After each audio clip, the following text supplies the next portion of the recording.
السلام علیکم ورحمۃ اللہ۔ حضرت نوح علیہ السلام نے اپنے رب سے دعا کی، بسم اللہ الرحمن الرحیم، رب انی مغلوب فانتصر،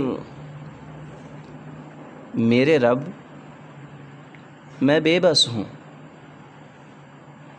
تو میری مدد فرما۔ سورۃ قمر آیت نمبر 10 کے اندر یہ دعا، یہ کلمات موجود ہیں جو حضرت نوح علیہ السلام نے اپنے رب سے کیے۔ تو ہم بھی جب بے بس ہو جاتے ہیں تو ہم اپنے رب کو پکارتے ہیں، تو ہمیں چاہیے کہ ہم اپنے رب کو ان الفاظ کے ساتھ پکاریں، ہمارا رب ہماری مدد ضرور فرمائے گا انشاءاللہ۔